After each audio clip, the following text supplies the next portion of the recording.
Marilyn Blair. I am your guest speaker today. I am a participant in New Direction, same as you.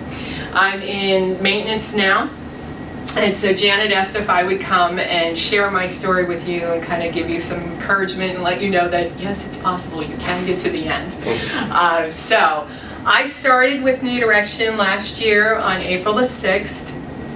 And when I weighed in that day, I weighed in at 317.5, thank you very much, pounds.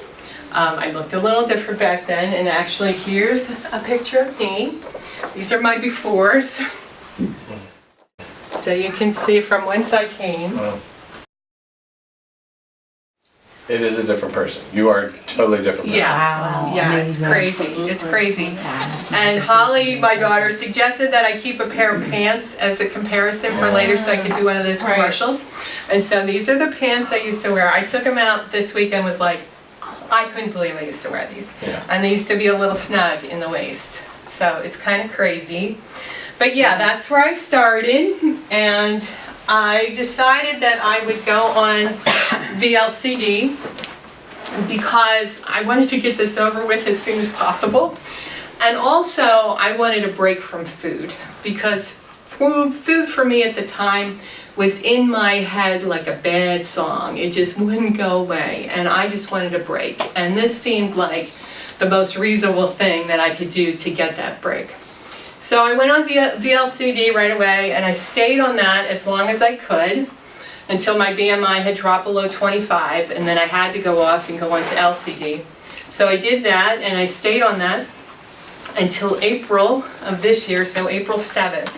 So it was a year and a day later I had reached my goal weight, and I'd lost 150.5, thank you very much, pounds. Yeah. From there I went on to maintenance. I lost a few more pounds because I took the slow route.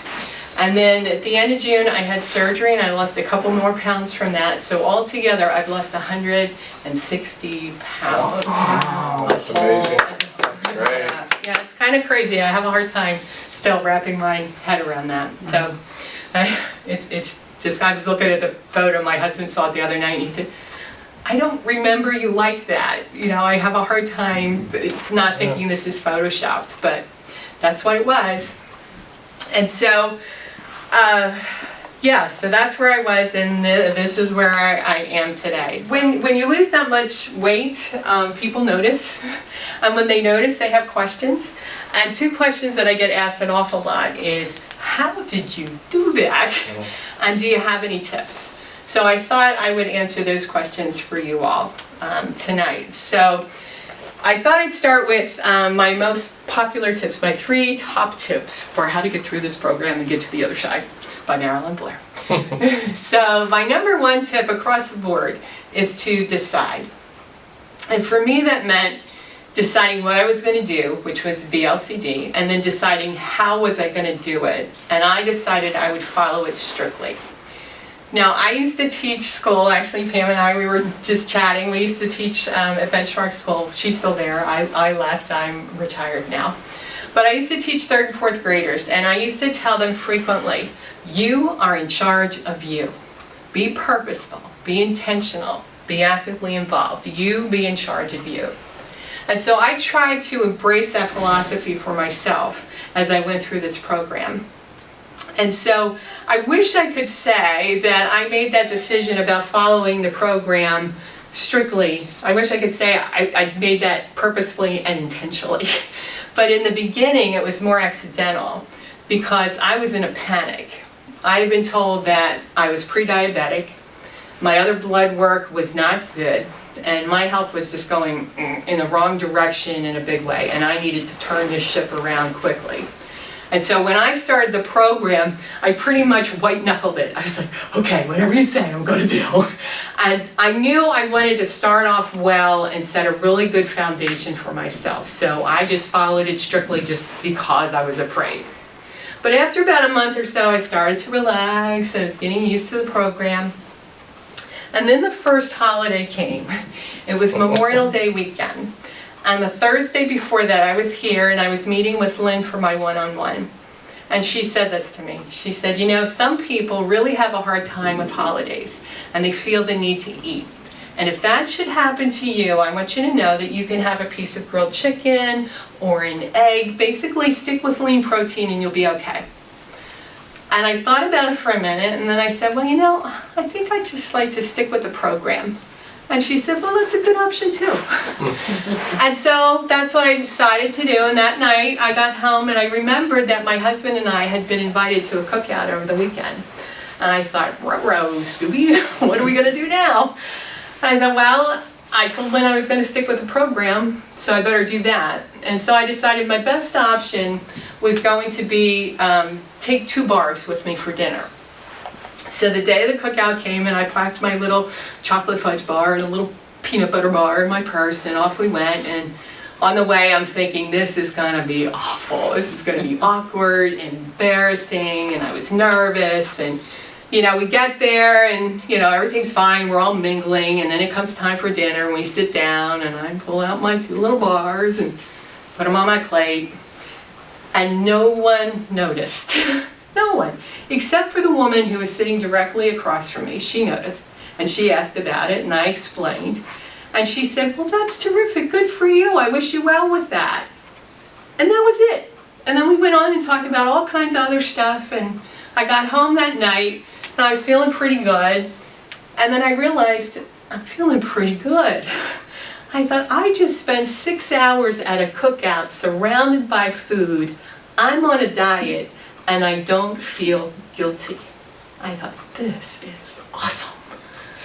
And so when the next event came around and I had to decide what to do, I was like, gee, what am I going to do? And I went, wait a minute. Do you remember that decision you made back in May? That worked out pretty well. Let's do that. So I did. And I did it again and again and again and again and again. And I've had people say to me frequently, I guess when you were on this program, you didn't go out much. It couldn't have been a lot of fun to go to restaurants or parties or anything like that. Well, no, I went out a lot, actually. And I was curious about this, so I pulled out my calendar and I counted. I thought, just how many events have I gone on to? And so this is what it looked like for me. So in that weight loss portion, that year and a day, I went to 3 weddings, 4 funerals, 10 birthdays, 16 holiday celebrations, 25 out-of-town day trips, 1 long vacation, 4 weekends away, 16 family functions, and 34 other get-togethers, for a total of 113 events out of 366 days. So that's almost a third of the time I was on the weight loss portion. Every 3 to 4 days, I had a chance to decide something else, and I didn't. And is that because I have an iron will? No, because actually this is an important year for me. This is my golden anniversary of dieting. I have been at this for 50 years. I started when I was 9. Isn't that sad? And I'm 59. Isn't that sad? Wow. And in that 50-year period, not one time did I make it to my goal weight. Not once. So no, I don't have an iron will. What I do have, though, is the ability to make a decision, and that one decision that I made was a good one, and I stuck with it all the way through. And what that one decision did for me was it gave me focus, it gave me direction, it gave me some purpose, and beyond that, it set up for me victory after victory after victory. So that by the time it was time for me to transition from VLC to LCD, the week before Christmas, I didn't panic. And I had the option to carry that over the holidays, but I decided not to, because at that point, I was feeling pretty confident, and I could look back at like 50 or 60 other events that I had navigated through successfully. I came through them unscathed. And I thought, if I could do that, I can get through the next few weeks easy peasy. And so that's what I chose to do, and I actually did go through them pretty well, and I still lost weight on LCD through the holidays. Who does that? I did. But I decided. And so I hope that you'll decide too. Now, understand that your decision might be totally different from mine, and that's totally okay, because you are in charge of you. And so I would encourage you to be purposeful and intentional, to really look at the program, see how it lines up in your life, what's going to work best for you, think through that and then make your decision and allow that to carry you through, to give you that focus and direction, so you have that referring back to point, so that you too can pile up these victories behind you. So that's tip number 1, is to decide. Tip number 2 is to line up support. Now, in my 50 years of dieting, I dieted the same way every single time, regardless of what program or diet I was on. Why? I don't know, but I did. I did exactly the same way. I wouldn't tell anyone I was going on a diet until it was absolutely necessary. And I used to think I did that because I'm an independent person. I like to do things by myself, and I'm kind of private. I don't like people in my business. And so I thought that's why I wouldn't tell people. But really, the truth was, I didn't want to be embarrassed. Because unlike today, I didn't have a pile of victories behind me that I could look at and gain confidence from. Instead, I had a pile of failures.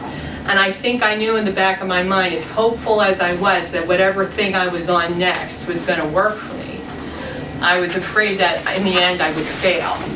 And I thought the less people that knew about that, the better. So I just wouldn't tell anybody. Well, about 10 years ago, I decided to go to counseling because I was just going through some stuff and I just couldn't figure it out. I just couldn't get my arms around what was going on in my life, and I needed somebody to help me walk through that. And so through that process, I learned a lot about myself, why I did some of the things I did, and I learned about some things that would help me along the way. So this time, when I made the decision to go on the VLCD, I really looked hard at it, and I thought, okay, what am I going to need to get through this? And I thought, there's no way I'm going to get through this by myself. I need some support. And so I decided to form a team, because I knew the kind of support I wanted, and I knew I wasn't going to find it in just one person. Because I wanted people who knew this program and knew how to navigate through it. So I was going to rely on the staff here. And I wanted people who would have my back physically and emotionally. So I made sure my primary care doctor was okay with this program. And I called the woman who was my counselor years ago. I hadn't talked to her for a while. I'm like, are you still in practice? Because just in case something comes up, I want somebody to have my back. And then I wanted somebody who would encourage me, who would be my personal cheerleader through this process. Lie to my face if you have to, but tell me I'm doing a good job. And so that was my sister-in-law. And then I wanted somebody who was going to tell me the truth, not just what I wanted to hear, and that was my best friend. And I'm a Christian, and my faith is really important to me, and I was like, I want to get all the help I could get. So I asked a few of my friends if they would pray for me through this process, and they did. And I will tell you, that group of 5, it was more than 5 people, but that group of 5 categories really made a huge difference in me getting through this program, particularly in the very beginning and in the very end, because those 2 bookends are both hard. The beginning is just hard to get started, and it's hard before you see results. And the end, those last 10 stinking pounds do not want to leave. So be prepared when you get there, it's going to be hard. And having people to go to when I was feeling whatever I was feeling was such a great resource for me. So I write a blog. It's called Through Thick and Thin. I started writing it last September as a result of people asking me a lot of questions, and I just wanted a better venue to get the word out of the answers. And actually tomorrow is the 1-year anniversary of it starting, which I can't believe. I don't know what shocks me more, that I write a blog or that I'm still at it a year later. But there's 2 posts in there that I would love for you to read. They're about this topic. The first one is my favorite thing I've ever written in my entire life. And I think it's because it was the hardest thing I ever wrote. And it's about this, but I think it was so hard to write because it was the first time that I was really coming to grips with what I was up against. And it wasn't just about the food. And I was really starting to understand that. And that one's called You're Going to Need a Bigger Boat. And the second one is a follow-up to that. It's called Fly Eagles Fly.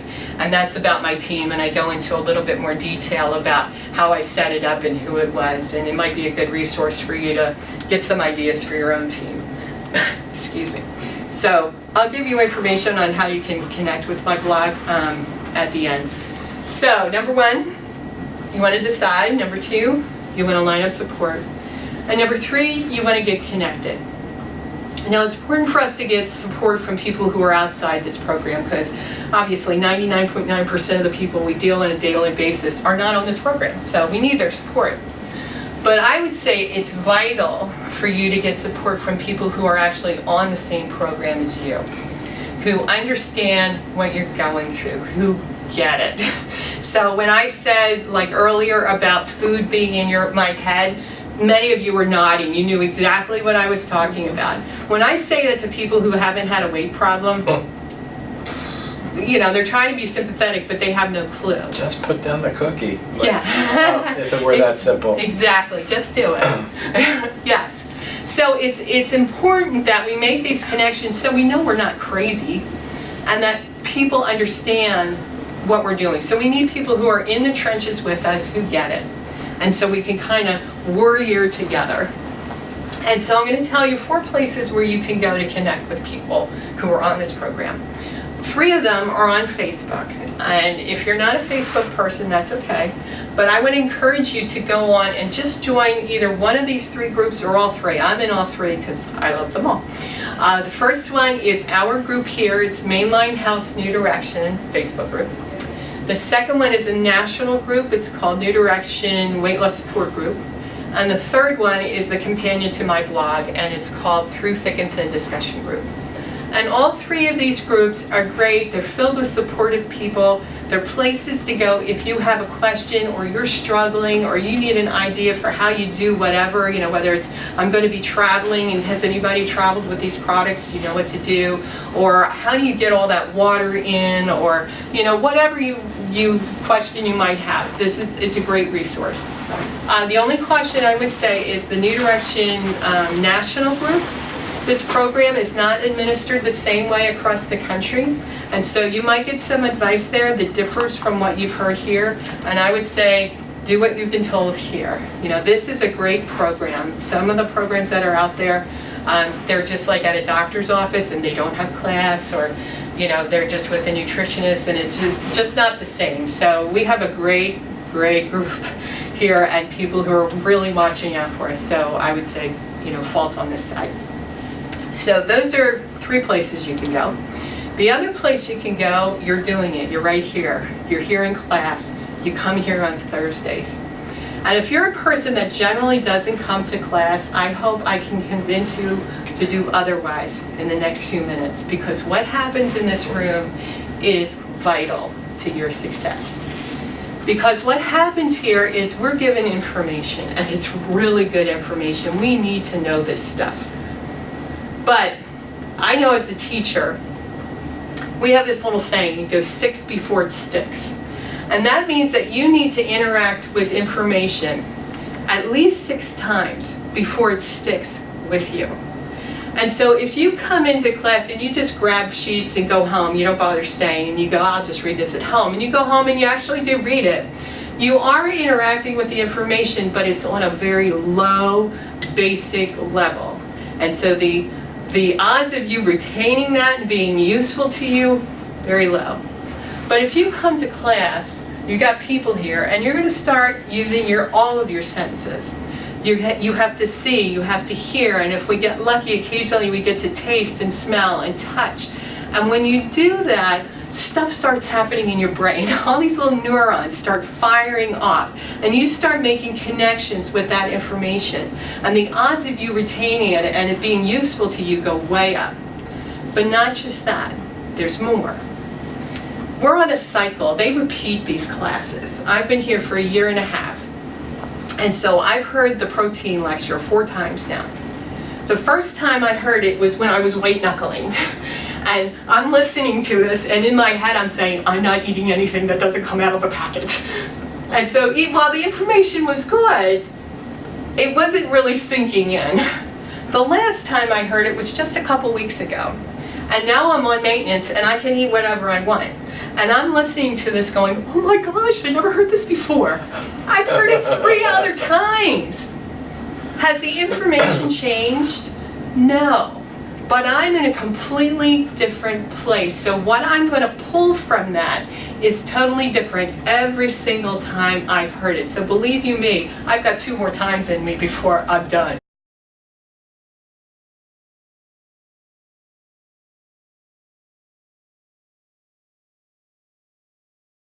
And when they do that, we start connecting with our own experiences and our own background knowledges. And that, again, our brains start going crazy and start making deeper and deeper connections with us. And not only that, there's more. We start connecting with the people who are making those comments and asking those questions. And when we do that, something really interesting happens. Our stories start to entwine. And I'll give you an example of this. So Katie Moffitt is a woman that comes to the 10 o'clock class, and that's usually when I come. And she and I have gotten together, gotten to know each other just by sitting out in the waiting room and just hanging out here, and then we became Facebook friends. And so we've kind of been encouraging each other throughout our journey here. Well, recently, Katie started doing something that I found unbelievable.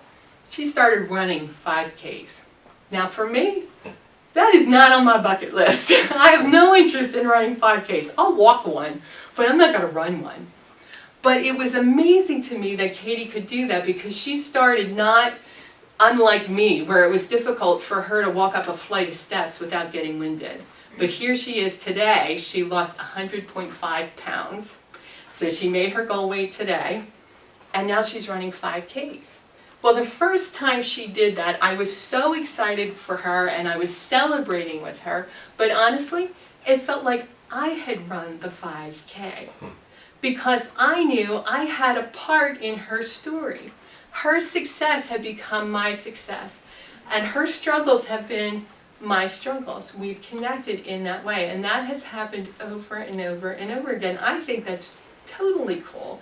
And it's such a great encouragement because then now that gives me a boost for my own stuff. You know, what can I go out and do now? So I might not be running a 5K, but last month or so, I went and walked the Brooklyn Bridge. I did 10 miles of walking in one day in New York City. That was my thing.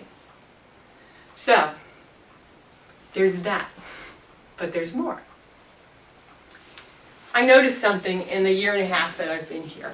I've watched people come and I've watched them go, and I had a little theory. And it seemed to me that the number one indicator of whether someone was going to be successful in this program or not was whether they stayed for class or not. And so a couple weeks ago I talked to Courtney, and I asked her, I said, do you guys track this? I'm just curious, is this true? It's just something I've noticed.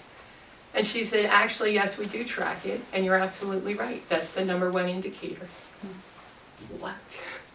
It's not, did you eat all the products correctly? Did you get all your water in? Are you exercising? Those aren't the number one indicators. It's whether you've come and sat in this room for class. That blew my mind. But I get it because I understand what happens in this room isn't just about the information. It's about all these connections that you're going to start making. But there's more. There's one more thing. And this last point, I'll tell you, it has taken me a long time to get to the point where I can say this out loud and mean it. And that is the reason I continue to come and maintenance at this point, I don't have to come.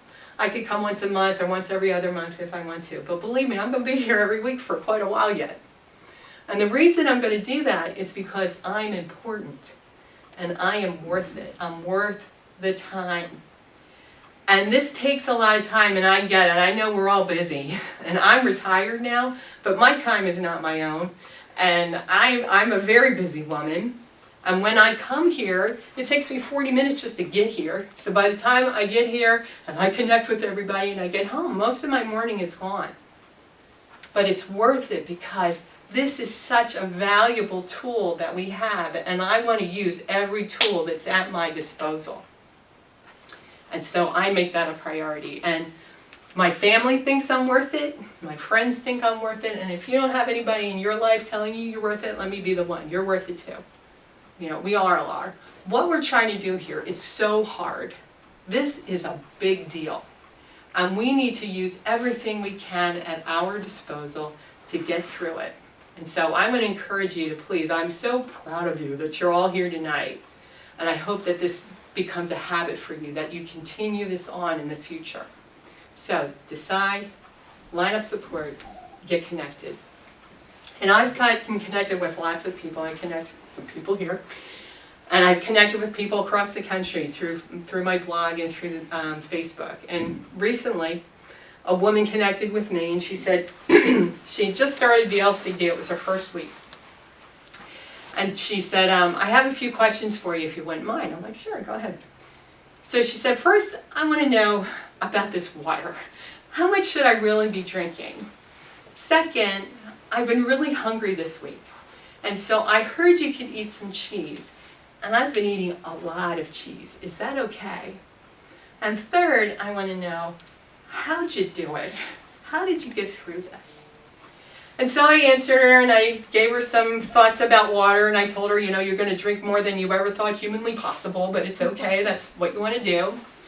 And with the cheese, I said, your first week VLCD, probably want to set that aside and check in with your center, see what they have to say about that. And then for how did I do this, I went through and I told her a lot of what I've just told you. And then I told her a little bit more about my story and I told her some other things that I thought might be helpful to get her started and going in the right direction and sent that off, and it was kind of a lengthy reply. And a few minutes later she wrote back and she said, thanks, I really appreciate the information, this is really great, it's going to be helpful. So, can I eat the cheese? And I thought, oh, you missed the point. And then I thought, you know what, this is a snapshot of me prior to this. Because that's exactly what I used to do. It's exactly what I used to focus on. I wanted to know what I could eat, when could I eat it, how much could I eat, and when can I eat it again. That was my sole focus whenever I went on a diet. And I've come to learn that that's not enough. Because what I was focusing on was just my physical body. And while at 317.5, thank you very much, pounds, that was a very visible part of who I was. That was not all of who I was. I also have an emotional side of me, and I also have a spiritual side of me. And what I was doing was totally ignoring those two sides and focusing on the obvious, tangible one. And what I didn't get was what was happening with me emotionally and spiritually is what was driving what was happening with me physically. And that if I really wanted to get healthy, and I did, I was going to have to incorporate all of me in this process. I couldn't just ignore 2/3 of me, especially when the 2/3 are what was being represented in my physical body. And so for me, I took a slightly different approach because now I was no longer the woman asking about the cheese. I got the bigger picture. And so what I used to do was I would take food. I need to explain to you, though, my relationship with food. Now, when I say that, I see some of you already going, because you understand. When I say this to people who don't have a weight problem and I say I have a relationship with food, they go, it's food. You can't. It's an inanimate object. You can't have a relationship. Oh, yes, I can. And I did. And let me tell you, as a person of faith, it about kills me to admit that. Because I treated food basically as if it were a god. When I was frustrated or worried or anxious or stressed or depressed or lonely or any other negative emotion that you can think of, food was my go-to. And what's upsetting for me as a believer is that I know better, because I've known God my whole life practically. I've known Him longer than I've been on a diet. And I know from experience that I could have gone to Him and talked to Him about whatever it was that was bothering me.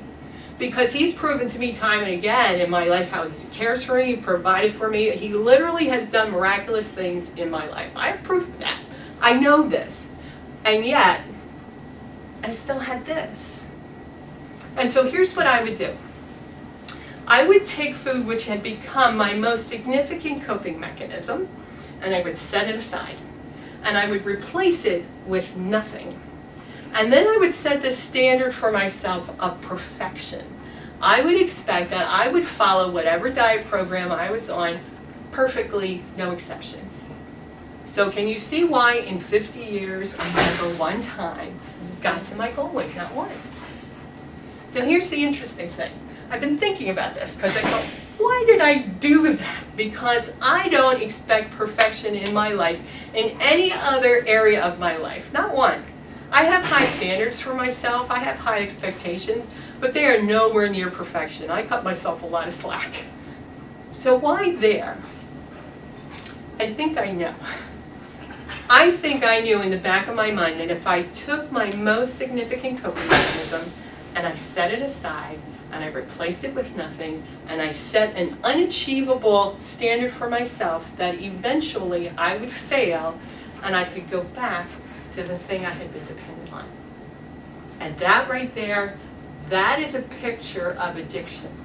This is what drug addicts do, it's what alcoholics do, and it's what food addicts do, and that's what I did. But not this time. This time, I took my most significant coping mechanism and I set it aside. But this time I replaced it with something. This time I decided and I lined up support and I got connected. And I didn't just get connected this way, I got reconnected this way. And it did one more thing. I changed my expectation. I no longer expected to be perfect. Because what I've come to understand is, even though I might want to open my FitnessPal and see a straight line going from point A when I started to point B when I hit my goal weight, that is not only not reality, it's not supposed to work that way. We are supposed to have these little bumps in the road, these little twists and turns as we go along. They're designed there. And what I used to consider failure, I no longer look at them that way. Now I see them as moments of opportunity. Moments for me to learn more about myself. Why am I doing whatever it is I'm doing? What caused me to make that decision? So that I'm better prepared for the next time. So it's like I'm having all these little practice sessions through this time period of decline, of weight decline, so that by the time I get to where I am today, and I'm in a place where I can really mess up now, that instead I'm prepared, I'm ready, I have learned how to be creative and flexible and persistent and determined because I took advantage of those moments of opportunity to learn. So when you get those, if you don't hear anything else I say today, I hope you hear this part, that those are not failures. When you have a bad weekend, it's a moment. It's not your life. It's not the whole process. It's a moment in the process. And you can just embrace that and figure it out and then move on. So here we are. So as you come up with all this, as you move through, I hope that you too will do these things, that you will decide, that you will line up support, that you will get connected. And for me, that has made all the difference.